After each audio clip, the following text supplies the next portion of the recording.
Hey guys, welcome back to my channel. My name is Elle, and today I'm going to be chatting with you about historical romances that I am obsessed with.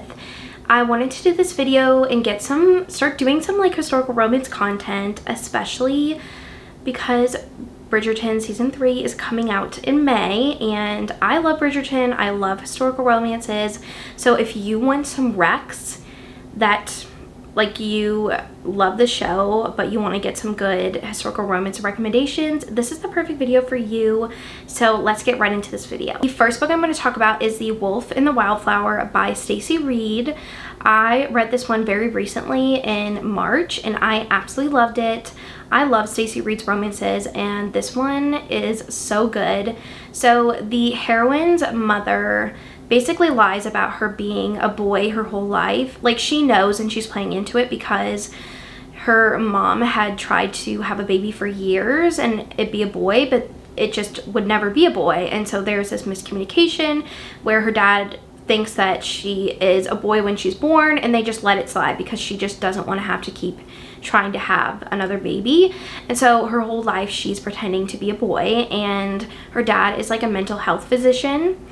And so the hero was actually stranded in Alaska for years, and he finally is found and returned home. He is also a duke, and so her dad and her go to visit him on the hero's mother's request to kind of evaluate him and get him reacquainted with society. And so right off the bat, he totally knows that she is a girl, and it is just honestly really hilarious. He's like, I just smell the sweet scent of her, and it was really hot. Like, I was loving it. And he is just very like rugged and just straightforward, and he is obsessed with her. And they start hanging out more because she is kind of like helping him get reacquainted to society, but they kind of have to be very secretive about it because they don't want anyone to know that she is not a boy. And it was such a good romance. I love this one. It's like kind of angsty because it's like they cannot be together in real life. Like, how is it plausible? And I love the ending of this one, seeing them finally be together, and it is so good. I was obsessed with this romance, and he is all about like scent, especially from being in the wilderness for years, and I just love that. I just thought it was so hot. I would be like, oh my gosh, like listening to the audiobook. Definitely go check this one out. I really enjoyed it. Then I have The Sum of All Kisses by Julia Quinn. This is another really fun one. So the hero, he actually did something kind of bad. He said that this guy was cheating in poker, but he actually wasn't, I think. So he ends up having to do a duel, and he actually gets injured.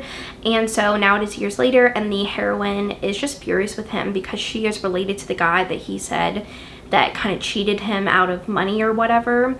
And so she didn't get to have a season that season, and so she just like absolutely detests him. And so her cousin is having a wedding, and so she is there, and they have to like travel places for the wedding and all this stuff, and he's also there, and her cousin kind of sticks them together, and they both just like detest each other, more her than him. And he just really starts opening up to her, and they start hanging out. And it is just so many fun moments in this book, especially with her sisters, because her sisters are crazy. And I just love this one. I loved how they both, hated each other, but then really fell for each other really hard. And he deals a lot with shame and embarrassment about his injury. And she just like asks him questions in such a really kind way of just wanting to know how he's feeling, and I just love that. And I loved how they have these conversations about him like not feeling like a man, but she's like, you are to me, and it was just so good. I love this one. I love Julia Quinn. Definitely go check this one out. Then if you want an angstier romance, I have The Notorious Lord Knightley by Lorraine Heath. I love Lorraine Heath. She is just such a great historical romance writer. This is a newer release of hers. So the hero and heroine were actually engaged years ago, but then the hero randomly broke off the engagement on the day of their wedding, and she was devastated. Now it is years later, and he is coming back into society, like from traveling or whatever, and she is also in society, and she wrote a book, but it's anonymous, about him and their relationship. And he is just like, oh my gosh, like, I know you wrote that about me. And she's like, no, I didn't. And it's very angsty, second chance. I love this one. It was like so angsty it hurt at times when I was listening to the audiobook. So this one's really good if you love angsty romances. I love this one. Then I have a really fun one. This is an older historical romance, and I honestly don't know how easy it is to get because this version that I have went out of print. So if you can find it, great. If you can't, you just might have to get the newer version. I think some things change, but this is Silver and Sapphires, and this one is such a unique romance. So the hero, he I think is like a captain of the ship from like England, and the heroine, I think this is set in India, and there are these like famous stones that were stolen from India, and like England basically took them, and so she is basically put out to seduce him to get the stones before he leaves, and she almost does it, but she gets caught and she ends up getting taken on his ship, and so they end up having to work together to find the other stone or sapphire. And it's very hate to love. It's kind of like a romance at sea. It was amazing. I remember loving this one, but it is an older historical, so it is harder to find. So I found mine on eBay or Amazon, I think, like used books, but it is so good. They have so much tension and chemistry, and he is just so mad at her for trying to steal from him. But he like falls for her instead, and it was amazing. Then I have The Lady Gets Lucky by Joanna Shupe. This is one of my favorites from Joanna Shupe.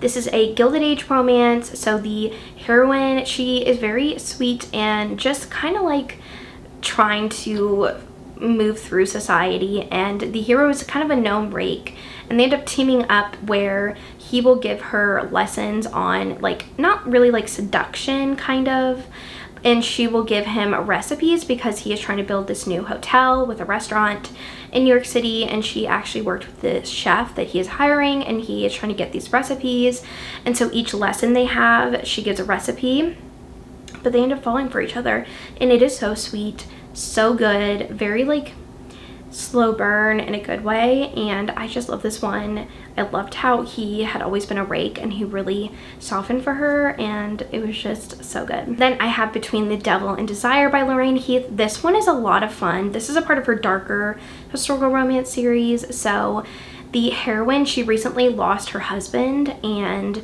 so she, you know, is a widow, and she has her son, and she finds out that the person that was actually named as the beneficiary for her son and the estate is the hero, and he is kind of a known scoundrel. He owns like a gambling club, and he's just kind of like has a bad rep, and she's just like abhorred that her husband would do this, and she didn't really love him. Like, she was, you know, it was an arranged marriage, and so she like ends up trying to leave, and he is like catches her, and it's very angsty, hate to love, and it was just so much fun. I remember just like laughing while reading this one, and he has a really good cute relationship with her son, and I love this one. And the last book I have on my list is My American Duchess by Eloisa James.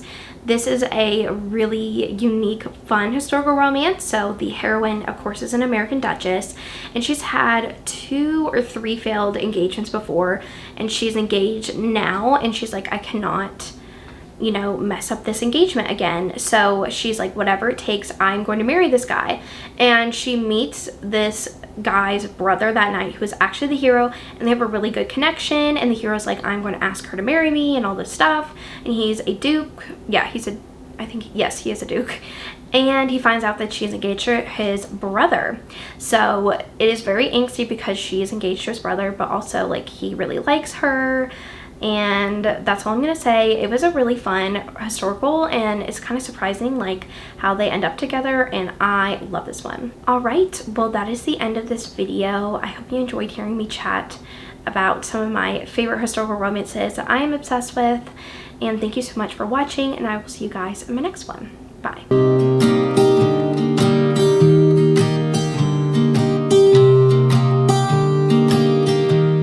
I was never the one to write up a song for just anyone. I was always the one to find myself lost in long conversations. Oh, 'cause I've always been told that things will unfold